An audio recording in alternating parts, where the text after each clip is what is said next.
ఈనాడుకెళ్తే government job వచ్చినట్టే అంటారు. అది ఎంతవరకు వాస్తవం? అది రామోజీరావు గారితో కలిసి పని చేసే వాళ్ళకు తెలుస్తుంది ఆయన ఎలాంటి వారు. సో సుమన్ గారు ఎప్పుడైనా తన ఆరోగ్య పరిస్థితి గురించి మీతో షేర్ చేసుకోవడం జరిగిందా? ఇలా జరిగింది అంటే ఆయన ఏ ఫ్లోర్లో ఉంటే ఆ ఫ్లోర్లోనే నేను ఉండేవాడిని. ఆయన పక్క ఆఫీసే నా ఆఫీస్ ఉండేది. ఒక కార్టూనిస్ట్గా ఏదైనా ఒక సందర్భాన్ని కార్టూన్గా చేయాలి అన్నప్పుడు మద్దతు ఒక పార్టీకి కానీ ఒక వ్యక్తికి కానీ ఇవ్వాల్సిన సందర్భాలు ఏమైనా వచ్చాయా? కేసులు వస్తే వస్తాయి, వచ్చాయి కూడా. వాజ్పేయి గవర్నమెంట్ పడిపోయింది అంటే దాని మీద కార్టూన్ వేసి వస్తే ఇవాళ రాత్రి వెళ్ళి ఆయన రిజైన్ చేశారు.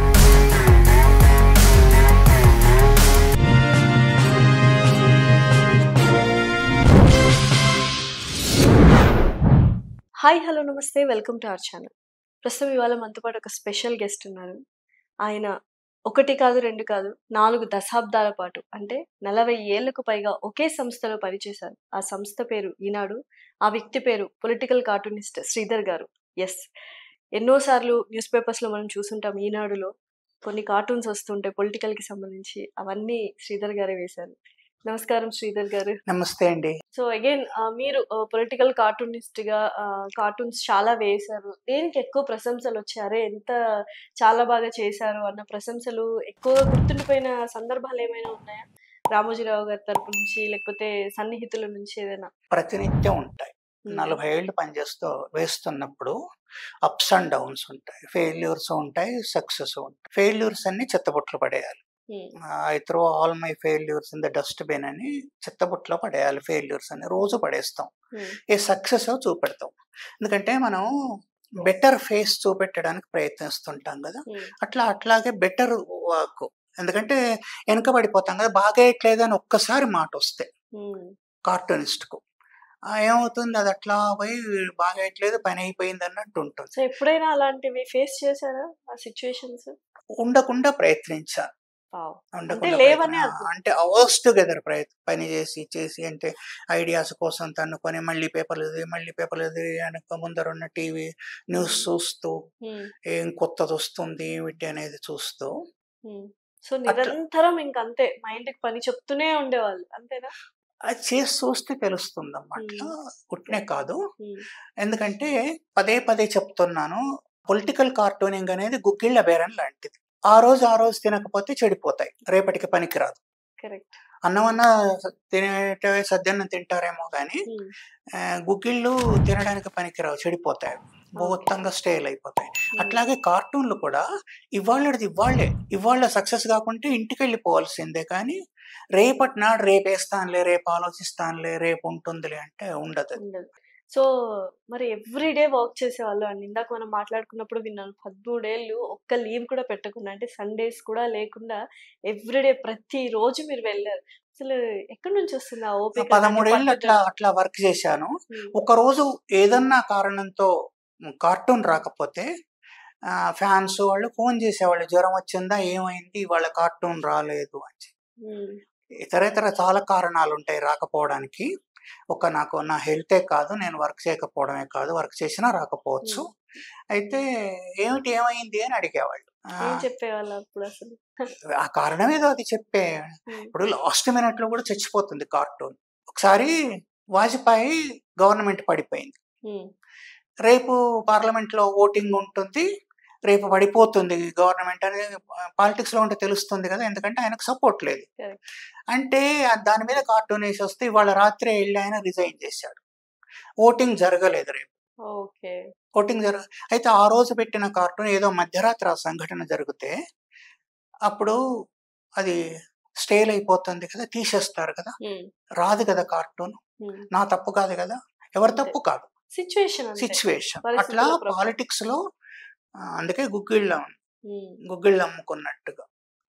సో 200 జీతం నుంచి స్టార్ట్ చేసి రిజైన్ అయ్యే టైంకి, రిజైన్ చేసి వచ్చే టైంకి ఎంత తీసుకున్నారు? ఎంత ఉంటుంది అనుకుంటున్నారు? చెప్పాలి, ఎందుకంటే నేను అసలు ఎక్స్పెక్ట్ కూడా చేయడం లేదంటే 40 సంవత్సరాలు అంటే ఇంకా అసలు ఊహించుకోవట్లేదు. ఒకే సంస్థలో ఎలా ఏంటి ఎంత సంపాదించి ఉండొచ్చు, ఎంత తీసుకొని ఉండొచ్చు ఆ టైంలో? 1500 రెట్లు పెరిగింది. 1500 రెట్లు. ఇప్పుడు నేను అది. 200 ఇంటూ 1500 వేసుకోవాలి. సో, ఎలా ఉండింది? అంటే సంస్థ ఎలా ఉండింది? ఈనాడు సంస్థ పెట్టింది పేరు అసలు ఒక్క రిమార్క్ కూడా ఉండదు. ఈనాడుకెళ్తే గవర్నమెంట్ జాబ్ వచ్చినట్టే అంటారు. అది ఎంతవరకు వాస్తవం? మిమ్మల్నే అడగాలి. అదేమో తెలియదు గానీ, ఈ ఊరు మంచిదేనా అంటే, నీ నోరు మంచిదేనా అన్నట్టు ఉంటుంది. ఇచ్చిపుచ్చుకోవడంలో ఉంటుంది గదా! హ్మ్. నాకైతే ఎలాంటి ఇబ్బంది రాలా. ఎప్పుడు చిన్న మెత్త ఇబ్బంది రాలా ఈనాడులో. అన్నానంటే 5 నిమిషాల్లో టేబుల్ మీదకొచ్చేది ఏదన్నా కావాలంటే. హ్మ్. అంతే. అది ఎవరి దగ్గర నుంచి వస్తుంది, ఎట్లొస్తుంది అదంతా లేదు. నాకిది కావాలంటే 5 నిమిషాల్లో టేబుల్ మీద ఉండేది. హ్మ్. లేదా ఈ టేబుల్ మార్చండి అంటే, ఒక రోజులో టేబుల్ మారిపోయేది మళ్ళీ నేనొచ్చేసరికి. హ్మ్. అంటే అంత క్రమశిక్షణగా పనిచేసేవాళ్ళు ప్రతి ఒక్కళ్ళు. చిన్న స్థాయి అట్లాగే దగ్గర ఉంటుంది. నుంచి అట్లాగే ఉంటుంది. రామోజీరావు అట్లాగే గారి ఉంటుంది. అట్లాగే సో, ఉంటుంది. ఎవరు ఈ సంస్థ అంతా ఇలా వర్క్ చేయడానికి రామోజీరావు గారికే రామోజీరావు గారే క్రెడిట్స్ ఎళ్తాయా? కారణం. అంతేనా? రామోజీరావు గారే కారణం. సో, ఎప్పుడైనా మాట్లాడడం జరిగిందా? సార్‌తో సార్ మాట్లాడడం ఎవరితో? రామోజీరావు గారితో? రోజు వెళ్ళేవాడిని. నేను చెప్పాను ఎవ్రీడే. ఇందాక. ఏంటి హ్మ్. ఆయన రూమ్ అటుంటే ఆయన ఏ ఫ్లోర్‌లో ఉంటే ఆ ఫ్లోర్‌లోనే నేను ఉండేవాడిని. ఆయన పక్క ఆఫీసే నా ఆఫీస్ ఉండేది. ఏం మాట్లాడుతుండేవాళ్ళు జనరల్‌గా సంస్థ గురించి? రోజు కలుస్తాం. కార్టూన్‌ల విషయంలో హ్మ్. కార్టూన్‌ల విషయంలో కార్టూన్‌లేసిన తర్వాత ఆయన సెలెక్ట్ చేసుకునేవారు. ఓకే. ఎవ్రీడే 1, 2 సార్లు. రామోజీరావు గారిని కలవకపోవడం ఏంటండి, వాళ్ళ ఇంట్లో కూడా ఉన్నాను నేను. ఓకే. ఎలా ఉండేది రామోజీరావు గారి ఫ్యామిలీ అంతా? చాలా మంచివాళ్ళు. హ్మ్. చాలా గౌరవిస్తారు. వాళ్ళ గౌరవం వాళ్ళని చూస్తేనే తెలుస్తుంది. నిజంగా చిన్న పిల్లల దగ్గర నుంచి ఒక రకపు క్రమశిక్షణలో ఉంటారు వాళ్ళు. హ్మ్. ఒక రకం మర్యాద ఉంటుంది వాళ్ళ ఇంట్లో. చాలా బావుంటుంది. సుమన్ కోసం చాలా సార్లు ఇంటికెళ్ళేవాడిని. ఎలా స్నేహితులు మీరు, సుమన్ గారు? అసలు ఎలా పరిచయం మొదలైంది? ఎక్కడ మొదలైంది పరిచయం? ఈనాడులో ఈయన ఒకసారి రామోజీరావు గారి ఇంటికెళ్ళాను. హ్మ్. అప్పుడు చిన్నగా ఉన్నాను. సుమన్ ఏజ్, నా ఏజ్ కొన్నేళ్ళు డిఫరెన్స్ అంతే. ఓకే. అప్పటిక రామోజీరావు గారి ఇంట్లో కలిశారు. ఆయన చికోటి గార్డెన్‌లో. హ్మ్. అప్పటినుంచి ఆయన రావడం, నేను వెళ్ళడం ఆయన కోసం. ఎక్కడన్నా షాపింగ్‌కెళ్ళడం, హ్మ్. ఏమన్నా బుక్స్ కొనుక్కోవడానికో అట్లా వెళ్ళడం. మీరు పని రాక్షసులు అదైతే అర్థమవుతుంది. వర్కాహాలిక్ మీరు చాలా. సో, అలాంటిది ఫ్రెండ్స్ ఎవరైనా ఉన్నారా లైఫ్‌లో అంటే సుమన్ గారని ఇందాక తెలిసింది. మిగతా వాళ్ళు ఎవరైనా ఫ్రెండ్స్ అలా ఉన్నారా? పెద్దగా లేరండి. ఫ్రెండ్స్ హ్మ్. అట్లా లేరు. ఇక ఎక్కువ సార్లొచ్చిన హ్మ్. ఫ్యాన్స్ అట్లా ఉంటారు. పరిచయం. సో, సుమన్ గారు ఎప్పుడైనా తన ఆరోగ్య పరిస్థితి గురించి మీతో షేర్ చేసుకోవడం జరిగిందా? ఇలా జరిగింది, ఇలా అయిపోయింది. ఆ వార్త విన్నప్పుడు ఇలా చేసుకుంటే నేను చెప్తానా? చెప్పను గదా! హ్మ్. ఫ్రెండ్స్ మధ్య ఏమన్నా ఉంటే చెప్పను గదా! హ్మ్. సో, ఎవరికీ అంటే ఎవరికీ తెలియదు ఆ విషయము. అంతేనా? ఎందుకు తెలియాలండి? హ్మ్. పర్సనల్ విషయాలు కరెక్ట్. ఎందుకు తెలియాలి? హ్మ్. తెలిసుంటుంది. హ్మ్. సో, ఎటువంటి సపోర్ట్ మీరిచ్చేవాళ్ళు? ఆయన బాధపడిన సందర్భాలున్నాయా? లేకపోతే ధైర్యంగా ముందుకు అడుగు అవన్నీ ఎందుకు వేశారంటారా? చెప్తాననుకున్నారు? అంతే అంటారా? హ్మ్. సో, ఎలా ఉన్నింది? ఆయన అనంతరం ఈనాడు సంస్థ కానీ, రామోజీరావు గారు గాని ఎలా ఉన్నింది? ఏంటి అంటే ఏమంటారు? బావుంటుందమ్మా. ఇందాక చెప్పాను. హ్మ్. అది రామోజీరావు గారితోని కలిసి పని చేసే వాళ్ళకి తెలుస్తుంది ఆయన ఎలాంటివారో. నేను ముందే చెప్పాను మీకు, జాబ్ కోసం చేరలేదక్కడ. కరెక్ట్. అయినా ఇన్నాళ్ళున్నాను. హ్మ్. జాబ్ నుంచి బయటికొచ్చిన తర్వాత కూడా అట్లాగే ఉన్నాను నేను. హ్మ్. హ్మ్. ఎకానమీలో తేడా ఏం లేదు. హ్మ్. నా వర్క్‌లో తేడా లేదు. సో, నా ఎకానమీలో ఫైనాన్షియల్‌గా తేడా కూడా లేదు. ఎప్పుడు ఏ ఏమీ ఇబ్బంది లేదు. రాలేదు. కాబట్టి ఒకవేళ ఏదన్నా డిస్ప్యూట్ ఉన్నట్టయితే, ఏదన్నా పొరపచ్చాలున్నట్టయితే ఎప్పుడో ఎళ్ళొచ్చేవాడిని కదా! కరెక్ట్. వాళ్ళు పంపించేసేవాళ్ళు కదా! హ్మ్. హ్మ్. కదండీ. నిమిషం చాలదు కదా! ఎళ్ళిపో అంటే ఎళ్ళిపోవాల్సిందే. ఎందుకంటే నేను ఒక మామూలు ఎంప్లాయీనక్కడ. హ్మ్. కదా! అలాంటప్పుడు ఎళ్ళిపోవాల్సిందే. ఎందుకు 40 ఏళ్ళు పని చేయగలిగాను. 42 ఏళ్ళు పని చేయగలిగాను. కరెక్ట్. పరిస్థితులు. హ్మ్. పరిస్థితులు బాగాలేకుంటే ఇళ్ళు కూడా భగ్నం అవుతున్నాయి. మనం చూస్తున్నాం కదా! హ్మ్. సొంత బ్రదర్స్, ఒకే కడుపున పుట్టిన బ్రదర్స్ కూడా తన్నుకొని ఎళ్ళిపోతున్నారు. పరిస్థితులు అవును. బాగాలేకపోతే. హ్మ్. ఫ్రెండ్స్ విడిపోతున్నారు కదా!